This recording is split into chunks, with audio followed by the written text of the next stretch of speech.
దేవుని నామానికి మహిమ కలుగును గాక. క్రీస్తునందు ప్రేమైన దేవుని బిడ్డలారా, మీ అందరికీ హృదయపూర్వక వందనాలు. ఈ దినము మార్చ్ 30వ తేదీ.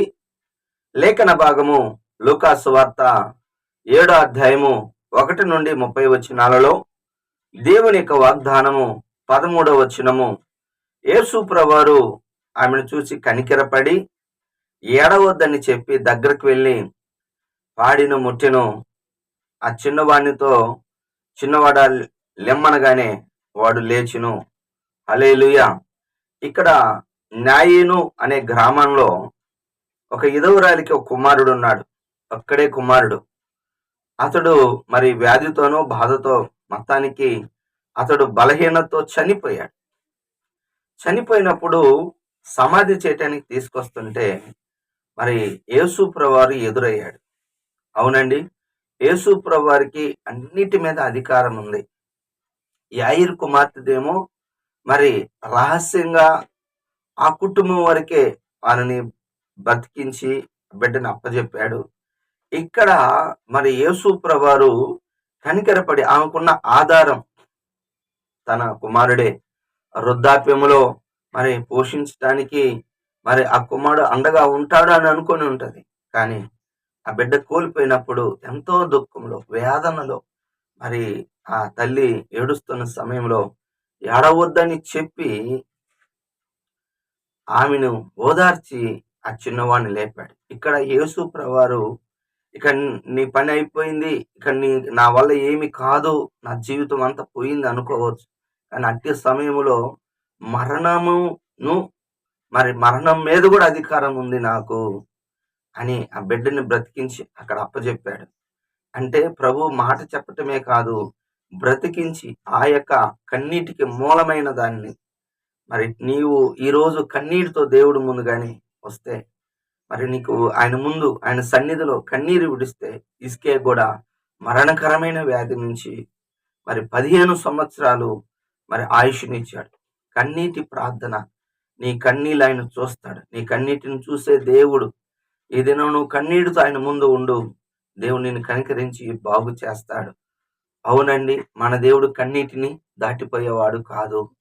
బిడ్డని బ్రతికించాడు, అలాగనే ఆమెకు అప్పచెప్పాడు. ఒప్పుకోవాల్సిన పాపాన్ని చూస్తే 30వ వచనము. మరి శాస్త్రులు పరిసయ్యులు దేవుని సంకల్పాన్ని నిరాకరించటం, వద్దనటం, ద్వేషించటం, తృణీకరించటం. బాగా గమనించండి.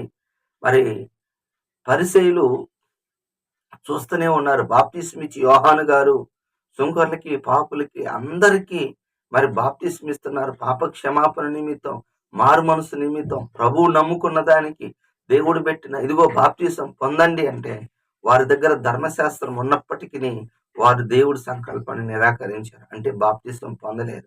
కొంతమంది దేవుని నమ్ముతామంటారు కానీ దేవుని ఆజ్ఞలు పాటించరు. నమ్మి బాప్తిసం తీసుకున్నవాడు రక్షించబడరు, నమ్మని వానికి శిక్ష. అంటే నువ్వు నమ్మిన దాని గుర్తు ఏమిటంటే బాప్తిసం. ఈ యొక్క ప్రోగ్రాం చూస్తున్న ఎవరైనా బాప్తిసం తీసుకోకపోతే దయచేసి బాప్తిసం తీసుకోండి. అది దేవుని యొక్క ఆజ్ఞ, దేవుని యొక్క సంకల్పం. సువార్త విన్న తర్వాత, వాక్యాన్ని విన్న తర్వాత, పేతురు దగ్గరకు కూడా ఆనాడు 3000 మంది మీ వాక్యం చేత గుచ్చబడిన తర్వాత మేమేమి చేయాలి అన్నప్పుడు మీరు మారు మనసు పొంది పాప క్షమాపణ నిమిత్తం మరి మీరు బాప్తిసం పొందండి. అప్పుడు పరిశుద్ధాత్మ దేవుడు ఒక వరాన్ని మీరు పొందుకుంటారని తెలియజేశారు. అవునండి, మనము దేవుడి యొక్క ఆజ్ఞను పాటించాలి.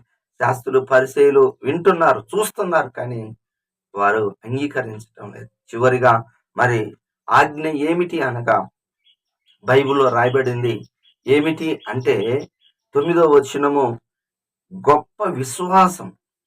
ఇక్కడ శతాధిపతికి గొప్ప విశ్వాసం ఉంది. ఎంత విశ్వాసం అంటే తన దాసుడు బాగలేకపోతే మరి అక్కడున్న మరి యూదుల్ని పంపించి, అయ్యా నా ఇంటికి రావటానికి యేసు ప్రభువారు నా ఇంటికి రావటానికి అంత అర్హత నాకు లేదు, నేను అయోగ్యుని అనుకున్నాడు. కానీ వారు వెళ్ళి యేసు ప్రభు దగ్గర ఏమని చెప్పారో తెలిసిన, ఇతడు మేలు పొందుటకు యోగ్యుడు.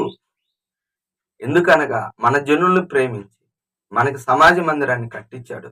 మీరు రండి, తన దాసుని స్వస్థపరచండి అని యేసు ప్రభువారిని తీసుకొస్తుంటే ఈయన పరిగెత్తుకుంటూ వెళ్ళి యేసు ప్రభు దగ్గర నా కింద 100 మంది ఉన్నారు. ఒకడు వెళ్ళమంటే వెళ్ళును, రమ్మంటే వచ్చును. అయితే నీవు సర్వాధికారి ఉంది. నీకు సమస్తం మీద, రోగుల మీద మాటతో మరి నువ్వు బాగు చేస్తావు. మాట మాత్రం సెలవిమ్ము అని అడిగినప్పుడు అద్భుతంగా దేవుడు మరి ఆ యొక్క విశ్వాసాన్ని చూసి ఇజ్రాయిలైనను మరి చర్చికొచ్చే వాళ్ళకి మరి గొప్ప విశ్వాసాన్ని దేవుడు కోరుకుంటాడు. ఆ విశ్వాసాన్ని చూసి నీవు అనుకున్నట్టు జరుగును గాకని ఆ యొక్క శతాధిపతి దాసుడు బాగుపడతాడు. ముట్టను కూడా ముట్టలేదండి. గొప్ప విశ్వాసంతో మనం ఉన్నట్లయితే దేవుడు మన విశ్వాసాన్ని చూసి గొప్ప కార్యాలు మరి దేవుడు చేస్తాడు. విశ్వాసము ద్వారా మనము జయించుకోగలం. గుర్తుపెట్టుకోండి, మరి విశ్వాసం అనేది దేవుని యొక్క 1 కొరింథీ 2:5 మనుషుల యొక్క జ్ఞానమును ఆధారం చేసుకోవాలి. దేవుని శక్తిని ఆధారం చేసుకోవాలి. దేవుడికి సర్వాధికారం ఉంది అనే దానిని బట్టి నీవు అది అర్థం చేసుకుంటే, అంత విశ్వాసం నీకుంటే దేవుడు ఖచ్చితంగా కార్యము చేస్తాడు. మన విశ్వాసాన్ని చూస్తాడు. పక్షవాతం కలిగిన వారిని తీసుకొచ్చిన ఆయన వారి విశ్వాసం శాతం కాబట్టి మన విశ్వాసాన్ని చూస్తాడు దేవుడు. మన విశ్వాసాన్ని బట్టి మన కార్యాలు జరుగుతాయి. దేవుడి మాటలు దీవించును గాక. ప్రార్థన చేసుకుందాం. ప్రేమ కలిగిన తండ్రి యేసయ్యా నీకు వందనాలు. ఈ ఉదయ కాలములో అయ్యా మా కన్నీటిని తుడిచేవాడు గాను నైనా అయ్యా మీరున్నందుకు వందనాలు. ఆదరించే దేవుడా నీకు వందనాలు. అయ్యా నీ సంకల్పాన్ని నిరాకరించక బాప్టిసం లేని వారికి బాప్టిసం దయచేయండి, సహాయం చేయండి. ఎవరైతే వ్యాధి బాధలతో ఉన్నారో అటువంటి వారికి విశ్వాస సహితమైన ప్రార్థన దయచేయండి. వారు ఆ ప్రార్థన ద్వారా పొందుకునేటట్లుగా దయచేయండి. ఇసుకే కన్నీళ్ళు విడిచి ప్రార్థన చేసినప్పుడు పొందుకున్నట్టుగా ప్రభా, అలాగే ప్రతి బిడ్డ కూడా విశ్వాసము, ప్రార్థన, కన్నీటి ప్రార్థన అనుగ్రహించి మహిమను తెచ్చుకోమని యేసు నామములో ప్రార్థిస్తున్నాను తండ్రి. ఆమేన్. తండ్రి యొక్క ప్రేమ, కుమారుని యొక్క కృప, పరిశుద్ధాత్మ యొక్క అన్యోన్య సహవాసం సదాకాలం మనందరికి తోడుగా ఉండును గాక.